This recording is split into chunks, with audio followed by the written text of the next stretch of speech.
हाँ, मैं 9 मई का आर्किटेक्ट हूँ। जी बिल्कुल, ये मेरी मंसूबाबंदी थी। अगर फ़ौज की इज़्ज़त है तो मेरी भी इज़्ज़त है। अगर मुझे फ़ौज अगवा करेगी तो लोग एहतजाज करने कंटोनमेंट ही जाएंगे और कहाँ जाएंगे। नैब का सरबराह जिसने मेरी गिरफ्तारी के बाद मेरी बेगम बुशरा बीबी को गिरफ्तार करने की कोशिश की वो बेगैरत है, और जिन लोगों ने उसको बुशरा बीबी को गिरफ्तारी करने का कहा वो भी बेगैरत हैं, खा वो फ़ौजी ओहदेदार ही क्यों ना हों। मुझे एस्टैब्लिशमेंट उसी तरह कत्ल करवाना चाहती है जैसे मुर्तज़ा भुट्टो को कत्ल किया गया था। वज़ीराबाद में मुझ पर कातलाना हमला होता है और उसका एक फ़ौजी अफसर ज़िम्मेदार है, लेकिन साबिक़ वज़ीर आज़म होने के बावजूद मैं उसके ख़िलाफ़ FIR नहीं कटवा सका। ये मुल्क का कैसा कानून है? ये हैं वो बयानियाँ जो मिस्टर इमरान खान साहब ने पिछले चंद दिनों में आपके सामने रखा। क्या इस बयानिए को एतराफ़ जुर्म समझा जाए? मैं हूं सज्जाद अनवर और आप देख रहे हैं मेरा यूट्यूब और फेसबुक चैनल मुख्तलिफ। तो हम बात कर रहे थे इमरान खान साहब की सियासत के बारे में। जो 9 मई को कहा जा रहा है कि लोग खुद ब खुद चले गए थे, जब एस्टैब्लिशमेंट के पास और रियासत के पास ये सबूत मौजूद हैं कि लोगों को SOPs दे दी गई थी कि अगर इमरान खान साहब को इस्लामाबाद से गिरफ़्तार किया जाता है तो आपने कोर कमांडर हाउस पहुंचना है, आपने GHQ पहुंचना है, आपने पेशावर कंटोनमेंट पहुंचना है, आपने मियाँ वाली फ़लाँ जगह पे पहुंचना है, आपने सरगोदा किस जगह पे पहुंचना है। तो वो जो टारगेट सेट थे और जिसकी अब ऑडियोज़ भी आ रही हैं, वीडियोज़ भी आ रही हैं, जिसके टेलीफोनिक टेप भी किए गए हैं लोगों के, अगर इन सारी चीज़ों को जोड़ा जाए और इमरान खान साहब का बयानिया साथ जोड़ा जाए तो उसका क्या मतलब है कि इमरान खान साहब ख़ुद अपने ख़िलाफ़ एक चार्जशीट कर रहे हैं। इसके ऊपर एक आपसे डिटेल बात करूंगा। देखते रहें मेरा चैनल मुख्तलिफ। मैं हूं सज्जाद अनवर।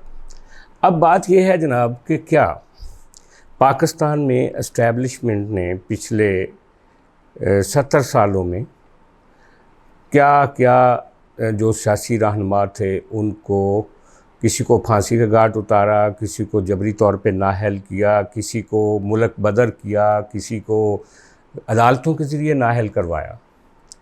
तो ये जो इमरान खान साहब के साथ वाक़यात हुए हैं पिछले अप्रैल 22 से लेकर अब तक, क्या ये यूनिक वाक़यात हैं, अनोखे वाक़यात हैं? इस तरह के वाक़यात पहले किसी के साथ सरज़द नहीं हुए। अगर सबके साथ ये वाक़यात सरज़द हुए हैं, सारी पॉलिटिकल एलीट को एक अकेला करके एस्टैब्लिशमेंट ने सज़ा दी है, और जब रिसेंटली मियाँ नवाज़ शरीफ को और आसफ़ ज़रदारी को और दूसरे लोगों को सज़ा मिल रही थी तो इमरान खान साहब और जनरल फैज़ हमीद और जनरल बाजवा ये तीनों एक क्लब के तौर पे काम कर रहे थे। आज जब इमरान खान साहब को निकाला गया है तो वही जनरल बाजवा भी बुरा है, वही आर्मी भी बुरी है, वही उसके हैंडलर्स भी बुरे हैं। तो मसला क्या है? मसला ईगो का है क्या? अगर ईगो का मसला नहीं है तो फिर ये 9 मई जैसे वाक़यात क्यों सरज़द हुए? क्या इससे पहले मियाँ नवाज़ शरीफ को अरेस्ट नहीं किया गया, आसफ़ अली ज़रदारी को अरेस्ट नहीं किया गया, ज़ुल्फ़िकार अली भुट्टो को कैद नहीं किया गया? बेनज़ीर भुट्टो की जब भी हुकूमत जाती थी तो बेनज़ीर भुट्टो को हाउस अरेस्ट कर लिया जाता था, और फिर आपको याद है कि वो अपने छोटे छोटे बच्चों के साथ कैसे कोर्ट कचहरी में जाती थी। तो ये जो तसादम का रास्ता इमरान खान साहब अपना रहे हैं, ख़ुद वो एक ऐसा रास्ता अपना रहे हैं कि ईंट का जवाब पत्थर से देने का, और इस्टेब्लिशमेंट का सियासी तौर पे मुकाबला करने की बजाय अगर एक लड़ झगड़ के, गलियों में खून बहा के, अपने लोगों को मरवा के अगर फिर भी आपने हारना है तो उसका क्या फ़ायदा है? ये क्या मंतक है? इमरान खान साहब कौन सी लड़ाई लड़ रहे हैं? ये सवाल है, आज हम ये डिस्कस करेंगे।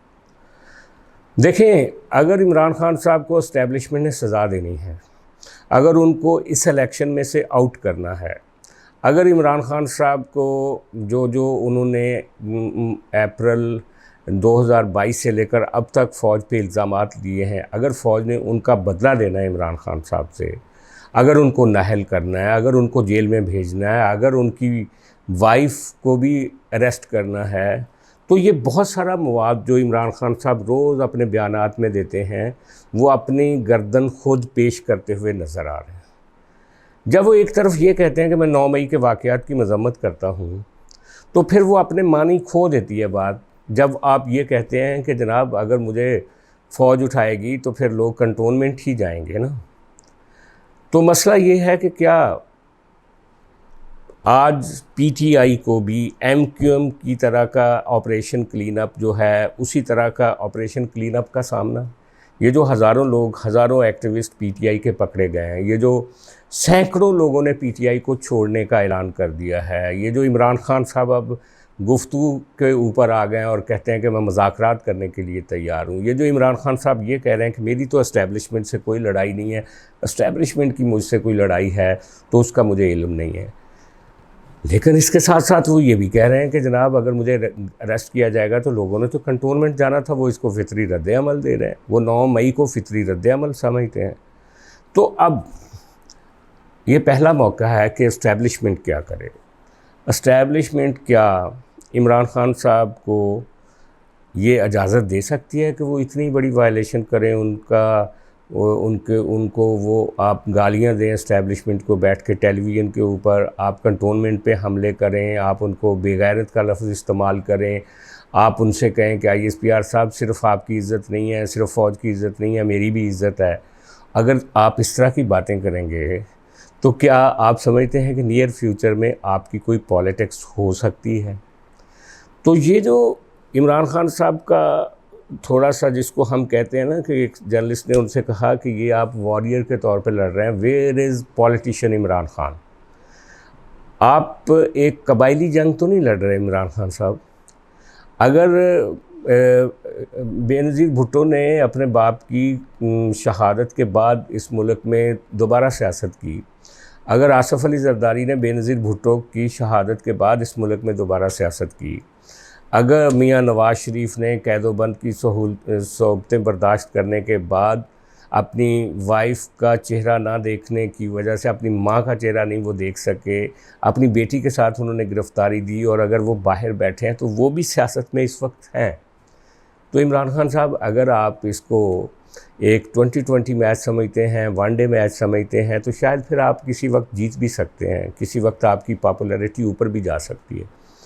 लेकिन इस मुल्क में एस्टेब्लिशमेंट एक रियलिटी है और आपकी तो सारी टीम असद उमर से लेकर फवाद चौधरी तक, शाह महमूद कुरैशी से लेकर आपके आरिफ अलवी तक और अली अमीन गंडापुर से लेकर मुराद सईद तक, ये वो सारे लोग हैं जो आपको किसी न किसी तरह से मुंतखब करके मिलिट्री ने ही आपको दिए थे, तो वो आपसे सारे ये डिप्टीज़ आपसे छीन लेंगे।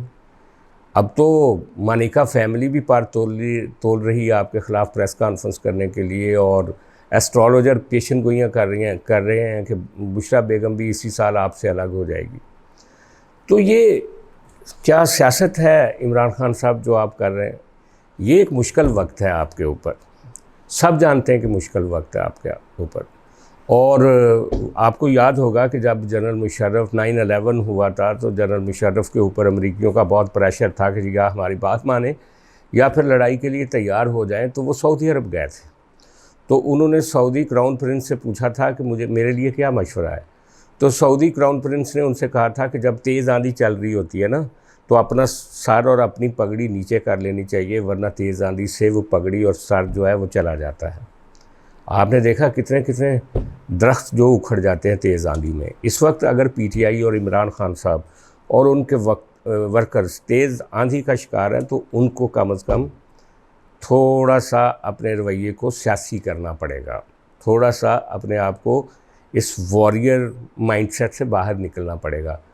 और ये भी इमरान खान साहब को मान लेना चाहिए कि वो भूल जाएं कि अगला इलेक्शन वो जीतेंगे, वो भूल जाएं कि उनकी पॉपुलैरिटी उनको दोबारा रिटर्न करेगी।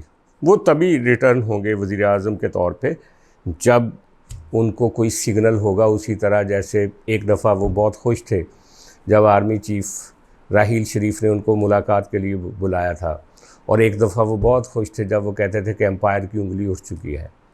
अब एम्पायर की उंगली उनके ख़िलाफ़ जा चुकी है। वो जो कहते हैं ना कि सुर्ख निशान लग गया, इमरान खान साहब कहते हैं मेरे ऊपर, वो सुर्ख निशान तो शायद अभी कच्चा था, उसको पक्का खुदा इमरान खान साहब ने अपनी पॉलिसी से, अपने रिएक्शन से, अपने बयानात से उसको, उस रेड मार्क को बहुत गहरा और पक्का कर दिया है।